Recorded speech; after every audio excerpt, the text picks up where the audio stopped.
আঞ্চলিক যুৱ সংঘ উদ্যোগত বিহামপুৰ খলিহা বকুলতল প্ৰাংগণত আমি প্ৰতি বছৰে আজি 19তম ৰঙালী বিহু উদযাপন আমি প্ৰতি বছৰে এই কাৰ্যসূচী ৰঙালী বিহু উদযাপনৰ কাৰ্যসূচী কৰি আহিছোঁ।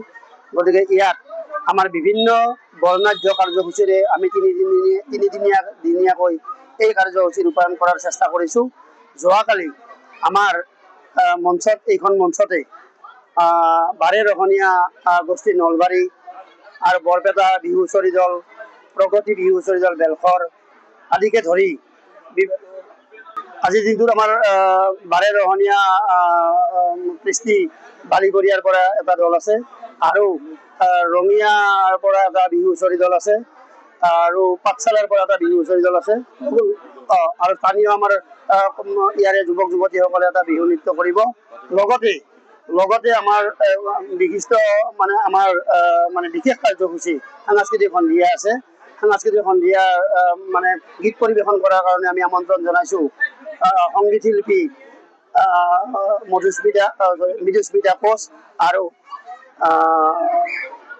সংগীতা ভাৰতী, নিতুনীল কাশ্যপ আৰু তেওঁলোক তিনিওগৰাকী আহি আমাৰ ইয়াত এই মঞ্চতে গীত পৰিৱেশন কৰিব।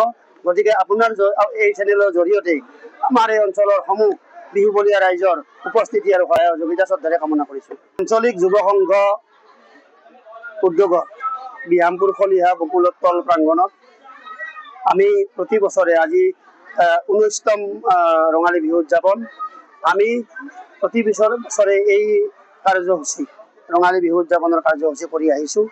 গতিকে ইয়াত আমাৰ বিভিন্ন বৰ্ণাঢ্য কাৰ্যসূচীৰে আমি তিনিদিনীয়াকৈ এই কাৰ্যসূচী ৰূপায়ণ কৰাৰ চেষ্টা কৰিছোঁ। যোৱাকালি আমাৰ এইখন মঞ্চতে বাৰে ৰহণীয়া গোষ্ঠী নলবাৰী আৰু বৰপেটা বিহু হুঁচৰি দল, প্ৰগতি বিহু হুঁচৰি দল বেলখৰ আদিকে ধৰি আজিৰ দিনটোত আমাৰ বাৰে ৰহণীয়া কৃষ্টি বালিগৰিয়াৰ পৰা এটা দল আছে আৰু ৰঙিয়াৰ পৰা এটা বিহু হুঁচৰি দল আছে আৰু পাঠশালাৰ পৰা এটা বিহু হুঁচৰি দল আছে আৰু স্থানীয় আমাৰ ইয়াৰে যুৱক যুৱতীসকলে এটা বিহু নৃত্য কৰিব। লগতে আমাৰ বিশিষ্ট আমাৰ বিশেষ কাৰ্যসূচী সাংস্কৃতিক সন্ধিয়া আছে।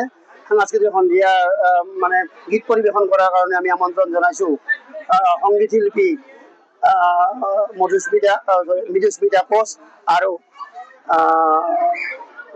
সংগীতা ভাৰতী, নিতুনীল কাশ্যপ আৰু তেওঁলোক তিনিওগৰাকী আহি আমাৰ ইয়াত এই মঞ্চতে গীত পৰিৱেশন কৰিব। গতিকে আপোনাৰ এই চেনেলৰ জৰিয়তে আমাৰ এই অঞ্চলৰ সমূহ বিহুবলীয়া ৰাইজৰ উপস্থিতি আৰু সহায় সহযোগিতা শ্ৰদ্ধাৰে কামনা কৰিছোঁ। যিকোনো খবৰৰ বাবে যোগাযোগ কৰক আমাৰ এই নম্বৰত 9181 307 2221।